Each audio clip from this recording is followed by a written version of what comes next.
দিল্লির আস্তানায় বসে হাসিনার নতুন ছক। তারেক রহমানের জনপ্রিয়তায় ভীত নিষিদ্ধ আওয়ামী লীগের মরণ কামনা।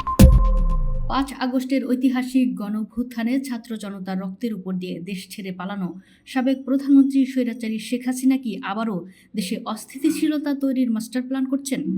দিল্লির নিরাপদ আশ্রয়ে বসে তিনি সম্প্রতি দলীয় নেতাদের দেশে ফেরার যে নির্দেশ দিয়েছেন, তাকে রাজনৈতিক বিশ্লেষকরা নিষিদ্ধ ঘোষিত আওয়ামী লীগের মরণ কামড় হিসেবেই দেখছেন। হাজারো ছাত্র জনতা রক্তে রঞ্জিত হাতে তিনি কোন সাহসে আবারও রাজনীতির মাঠে নামার কথা বলছেন, তা নিয়ে জনমনে তীব্র ক্ষোভ ও প্রশ্নের সৃষ্টি হয়েছে। সম্প্রতি দিল্লির গোপন অবস্থান থেকে দলের ওয়ার্কিং কমিটির সঙ্গে এক ভার্চুয়াল বৈঠকে যুক্ত হন শেখ হাসিনা। বৈঠকে পুরনো দাম্ভিকতা নিয়ে তিনি নেতাদের নির্দেশ দেন, প্রস্তুতি নিন, সবাইকে দেশে ফিরতে হবে, নামতে হবে ময়দানে। তবে পর্দার পেছনের খবর এবং গোয়েন্দা সূত্র বলছে, এটি মূলত পতিত স্বৈরাচারের একটি সুকৌশলী ও আত্মঘাতী ব্লুপ্রিন্ট। হাসিনা চাইছেন তার মাঝারি ও তৃণমূল পর্যায়ের নেতারা দেশে ফিরে আইনশৃঙ্খলা বাহিনীর হাতে গ্রেফতার হন।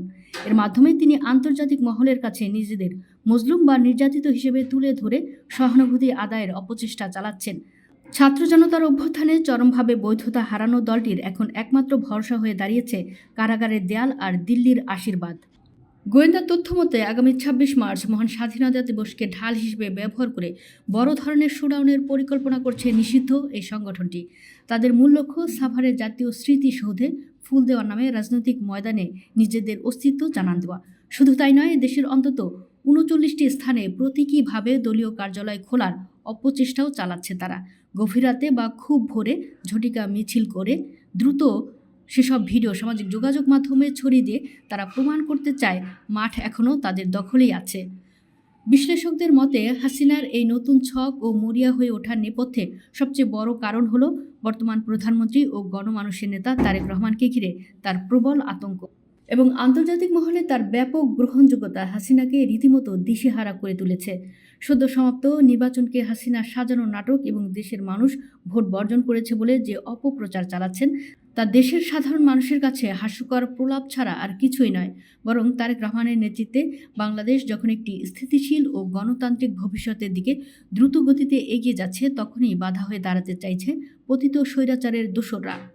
এই নীল নকশার অংশ হিসেবে দিল্লি ও মস্কোর লবিস্টদের কাজে লাগিয়ে বর্তমান নির্বাচিত সরকারকে অগণতান্ত্রিক প্রমাণের মরিয়া চেষ্টা চালাচ্ছেন সাবের হোসেন চৌধুরী ও শিরিন শারমিন চৌধুরীর মতো পলাতক নেতারা। তাদের এই ষড়যন্ত্রে সামিল হয়েছে ভারতের মদতপুষ্ট কিছু গণমাধ্যম ও টকশো বক্তা। উদাহরণস্বরূপ, বাগেরহাটের ত্রাস ও বিতর্কিত ছাত্রলীগ নেতা সাদ্দামের মৃত্যুকে কেন্দ্র করে তারা একটি বানোয়াট মজলুম বয়ান তৈরির চেষ্টা করেছে, যা দেশের সার্বভৌমত্বের জন্য হুমকি স্বরূপ। পাশাপাশি সামাজিক যোগাযোগ মাধ্যমে চলছে ভয়াবহ অপপ্রচার, যেখানে লুৎফুর রহমানের মতো নেতাদের বক্তব্য বিকৃত করে জনমনে বিভ্রান্তি ছড়ানো হচ্ছে। এর প্রধান উদ্দেশ্য হল অপরাধীদের জামিন নিশ্চিত করা এবং নতুন সরকারকে বিব্রত করা। তবে বাংলাদেশের সচেতন নাগরিক সমাজ ও জুলাইয়ের বিপ্লবীরা দিল্লির এই মিডিয়া ট্রায়াল ও ষড়যন্ত্র রুখে দিতে বদ্ধপরিকর।